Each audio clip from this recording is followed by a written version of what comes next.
Time for another Housamo video because I don't have anything better to do. And even got an update and all that good shit, so there's a lot of characters for me to talk about. Do I want to waste time? Do you want to waste time? No, so let's get our asses moving and get to the point. The chase unit of this banner, and the first character we'll be talking about is Demiurge. As much as I just want to start talking about him, it's really important for me to talk about the world he's from, Utopia, which is the main focus of the main quest right now. Utopia is the world of the future, one where society has seemingly reached its endpoint, where just about anything is possible. Humanity has achieved everything it could want with nothing left to chase for. However, then they ran into the problem of the Red Queen hypothesis, which I will simplify down into that species must constantly adapt and proceed to survive. It's why Ariel, or the other Enigma, this guy, exists. Humanity has reached its peak, and because of that, it's on the brink of extinction. They have nothing to adapt to, nothing to compete with. So Ariel exists to make sure extinction doesn't happen and prevents anyone and everything from dying. A large part of that is their acceleration technology, because they move so fast, proceed so quickly that they solve problems before they even realize they were problems.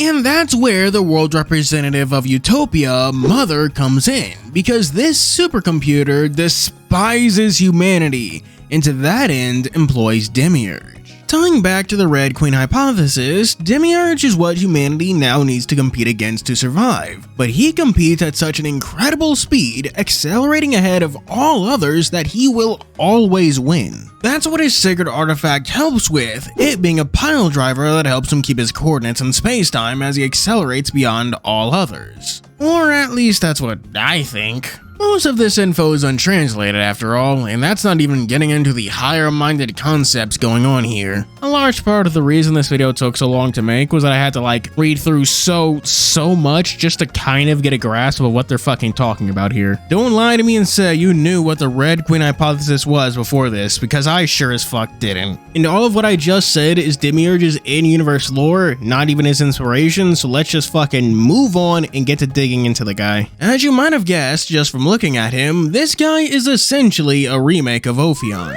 His research file does actually elaborate on this, explaining that Demiurge is Ophion, or at least an Ophion that got transported to the future. Maybe. Listen, it's fucking complicated, give me a break. Utopia has actually been working on Demiurge for a while, but he couldn't be completed because Ophion was already in Tokyo, running into the same problem that prevented Zeus from entering Tokyo since there was already someone with his identity. However, after Ophion gets removed from the game, Demiurge could finally be complete. He doesn't seem totally separate from Ophion, as he still retains the affection for the protagonist. As I mentioned before, his sacred artifact is that giant pile driver, which serves as a locus or lighthouse as he accelerates time to make sure he always knows where he is. However, what's cool is that this pile driver could be considered Ophion's personal artifact, since the egg that Ophion used to use belonged to his wife Eurynomy. In fact, that pile driver is based on the fang that his wife originally knocked out when it got too annoying. Finally, moving on to his inspirations, how familiar are you with Gnosticism?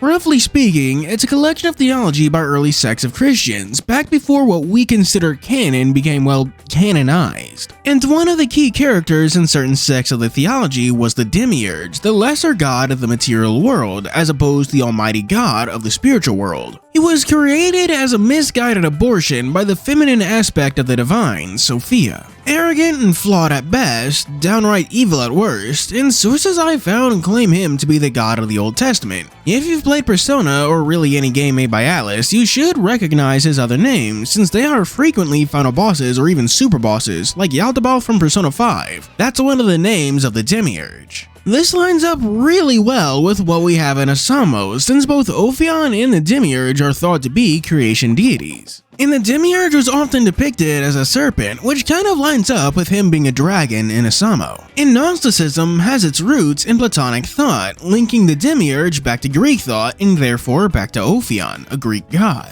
And the fact that the Demiurge was not only created by a higher being but a feminine one is indicative of him being a creation of Mother in the game. Even his desire to wipe out humanity can be linked to his connection to the God of the Old Testament, who did wipe out humanity with a flood. All of this makes Demiurge one of the more interesting characters in Husamo's roster. It honestly makes me wonder how much of this was planned, because having the Demiurge be a reconstruction of Ophion lines up so well with what reality says. Like, the fact that they combine two entirely separate characters into a single efficient way all through Husamo's lore and narrative is amazing. Oh wow, Future Fury cutting in on his own video to tell you to like and sub and to check out his Ko-Fi and Patreon, and that'll be streaming later today because he's an idiot who forgot to do that earlier. It's more likely than you think. Let's move on from him to what I think is the second most interesting of the recent characters to cover, the new Enigma. Before I get into anything, I do want to discuss his name because it's weird as fuck and has that ugly little upside down A. It's actually a mathematical concept, a universal qualifier that means for all. So this guy's name, when correctly read, is Enigma for all, although characters do call him Aureole, which I will also be using because that's way easier to say. An aureole is actually an artistic thing. It's that aura of light that surrounds a holy figure, a bit like a halo but also distinct from that. It's also a visual term that refers to a phenomenon when you view a bright body of light through a thin layer of dispersion, like the sun through a layer of clouds. You know what a sun halo is? That's an aureole.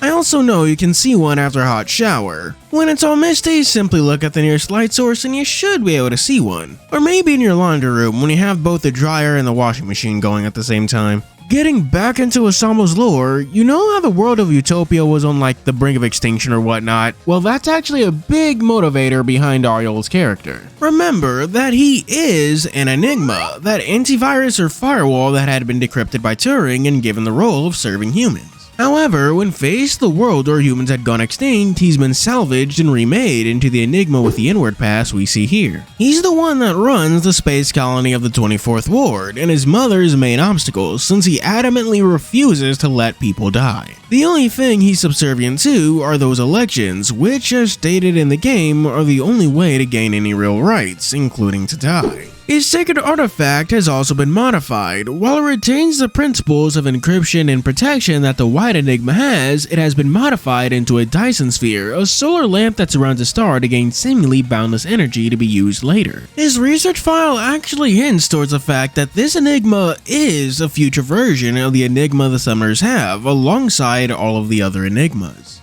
Although, the app does consider them two separate people from two separate worlds. Enigma for All is an interesting character, mostly because he's not really based on a character or anything, rather he's a reinterpretation of a lot of different sci-fi concepts into Husamo's world. It makes him interesting lore-wise and stuff, but it also makes this section of the video fairly short. Like, if you ask me to tell you his inspirations, I just hand you a dictionary of sci-fi terms and show you this purple bastard, you know? I will say, naming him Enigma for All is a good way to make it clear the fact that he's no longer that personalized AI assistant and rather an AI that serves all of humanity at once. Is quite literally an enigma for all of us. Since I've been wanting to cover them for a while, and I really do like the book, the next character we'll be covering will be Cheshire Cat. Surprise, surprise, like every motherfucker I've covered so far, she's important to the current nonsense going on in the main quest. She's the one who does the introduction tours for the 24th colony and even acts as the announcer for Castro's campaign.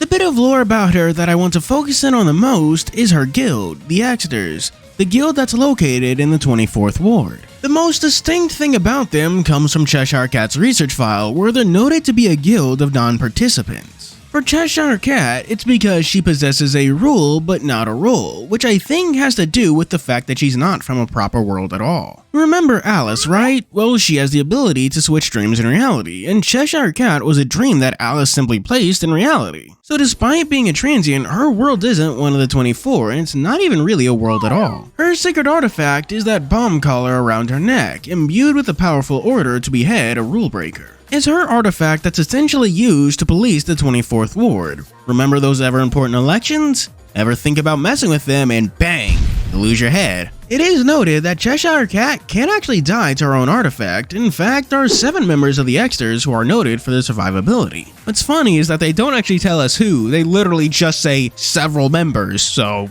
whatever. As you probably figured out just by hearing her name, Cheshire Cat comes from the creature of the same name from Lewis Carroll's popular children's book. The cat from the book is a recurring character known for its confusing statements that baffle the young Alice, but notably being sentenced to beheading. Of course, that doesn't work, given the cat's ability to make its body parts disappear one after the other until only a head is left. He's a fantastic character, and I see why he's one of the most well-remembered parts of the entire story. There's just something charmingly weird about the cat's disappearing act, and Cheshire Cat is just fun to say anyway. Housamo did a fair enough job making Cheshire Cat a character, although in Housamo's defense, it's not like Cheshire Cat's lore is particularly dense. The bomb collar is a clear reference to the cat trying to be beheaded in the book, and a research file just straight up implies that it did happen.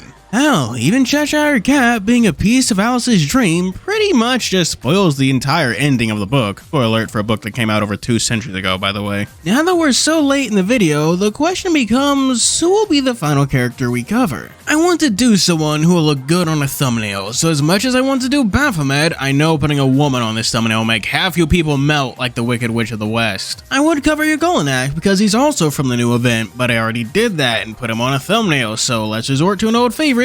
Leeb. Get over here, fat boy. I have another thumbnail to throw you on. To begin, Leeb is the de facto leader of the Ueno Guild, the Beast Tamers, a guild that focuses on not only transient biology, but also rules and roles. To this end, they employ and pair up people with dangerous abilities with their natural counters. For example, Q-Sith has the ability to kill with his crying, but Leeb can divert the damage away to his surroundings with his sacred artifact. And rules and roles are actually the focus of Leeb's research, because back in his home world, he was the one who ruled the forest, and he was the one who decided who lived and who dies.